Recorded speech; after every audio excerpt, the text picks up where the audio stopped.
बिस्मिल्लाहिर्रहमानिर्रहीम। अस्सलाम वालेकुम। आज हमारे पास खुतबा नहजुल बलागा सफ़ा नंबर 124 है। साबका वीडियो में हमने बताया कि उस्मान को छोड़कर आयशा कैसे मक्का की तरफ चलेगी जब उनके घर का मुहासरा हुआ। फिर वो बसरा चले गई। फिर उनने बसरा के ऊपर उस्मान इब्ने हुनैफ को उनकी दाढ़ी के बाल खिंचवाए और बहुत से सहाबा कत्ल हुए। फिर हज़रत अली आए एक बहुत बड़े सहाबा के लश्कर के साथ, और फिर आगे हज़रत ज़ुबैर से मुखातब हुए और क्या कहा ये आप इससे पिछली वीडियोस में देख सकते हैं, जो जमल से रिलेटेड वीडियोस होंगी।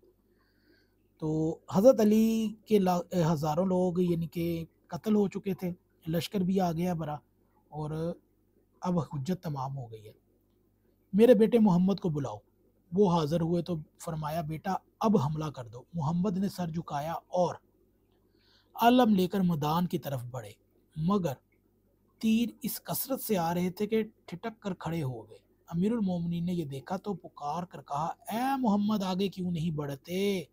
कहा कि बाबा तीरों की बौछार में आगे बढ़ने का कोई रास्ता भी हो, बस इतना तौक़ुफ़ फरमाइए कि तीरों का ज़रा ज़ोर थम जाए। फरमाया कि नहीं, तीरों और सनाओं के अंदर घुस कर हमला करो। इब्ने हनफिया कुछ आगे बढ़े, मगर तीरंदाजों ने इसकी तरफ घेरा डालकर कदम रोक लिए।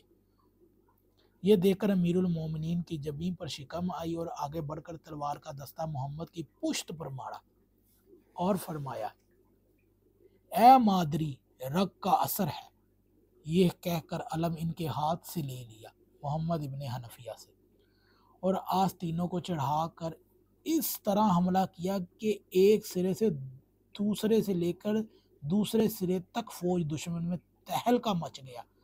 जिस सफ की तरफ मुड़े वहीं सफ खाली थी, और जिधर का रुख किया लाशें पड़े हुए और सर घोड़े के सुमों से लंढकते हुए नजर आते थे। जब सफ़ों को तय बना कर फिर अपने मरकज़ की तरफ पलट आए तो इब्ने हनफिया से फरमाया, देखो बेटा इस तरह जंग की जाती है। और ये कहकर फिर अलम इन्हें दिया। फरमाया कि अब बढ़ो। मोहम्मद अंसार का एक दस्ता लेकर दुश्मन की तरफ बढ़े।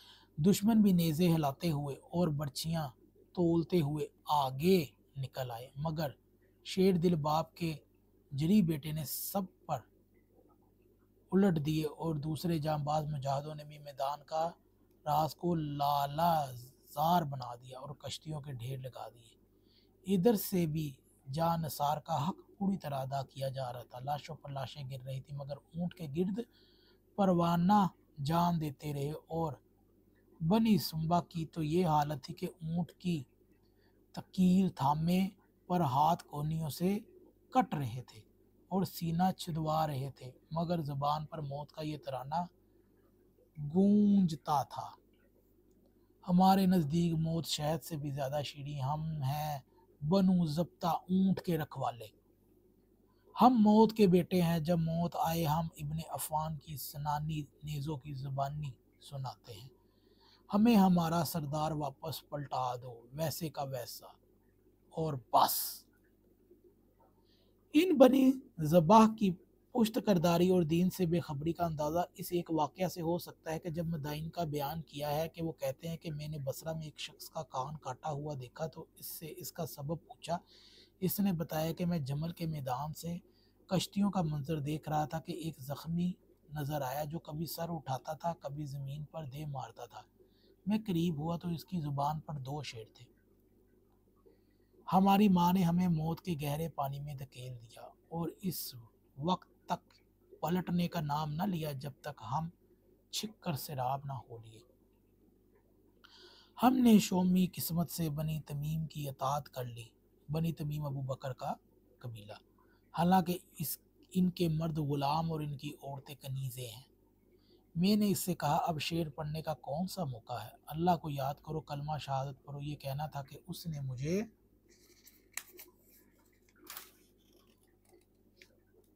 गुस्सा की नज़रों से देखा और एक सख्त किस्म की गाली देकर कहा,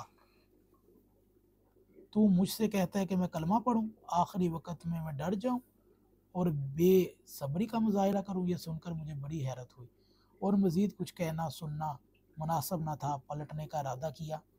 جب اس نے جانے کے لیے مجھے آمادہ پایا تو کہا ٹھہرو تمہاری خاطر اسے پڑھ لیتا ہوں، لیکن مجھے سکھا دو۔ میں اس کلمہ پڑھانے کے لیے قریب ہوا تو اس نے کہا قریب آؤ، میں اور قریب ہوا تو اس نے میرا کان دانتوں میں دبا لیا، اس وقت تک نہ چھوڑا جب تک اسے جڑ سے نہ کاٹ لیا۔ میں نے سوچا کہ اس مرتے ہوئے پر کیا ہاتھ ماروں، اسے لان و تان کرتا ہوا پلٹنے کے لیے تیار ہوا تو اس نے کہا کہ ایک بات سن لو۔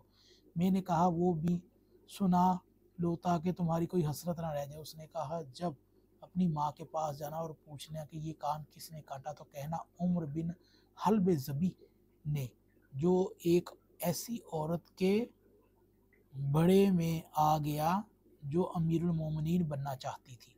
بحر صورت جب تلواروں کو مزتی ہوئی بجلیوں نے ہزاروں کی ہرمن ہستی کو بسم کر دیا اور بنی ازد و بنی ذبح کے سینکڑوں آدمی نکیل پکڑے ہوئے کٹ مڑے تو حضرت نے فرمایا اس اونٹ کو پے کرو، یہ شیطان ہے۔ یہ کہہ کر ایسا سخت حملہ کیا کہ چاروں طرف سے الامان الحفیظ کی صدائیں آنے لگی۔ جب اونٹ کے قریب پہنچے تو اشتر نقی نے اسے کہا دیکھتے کیا ہوا، اس پہ کرو۔ چنانچہ اشتر نے ایسا بھرپور ہاتھ چلایا کہ وہ بلبلاتا ہوا سینہ کے بل زمین پر گرا اور اونٹ کا گرنا تھا کہ فوج مخالف میں بھگدڑ مچ گئی۔ عائشہ کا ہوجو یکا و تنہا رہ گیا، یعنی کہ سب لوگ عائشہ کو چھوڑ کر بھاگ گئے۔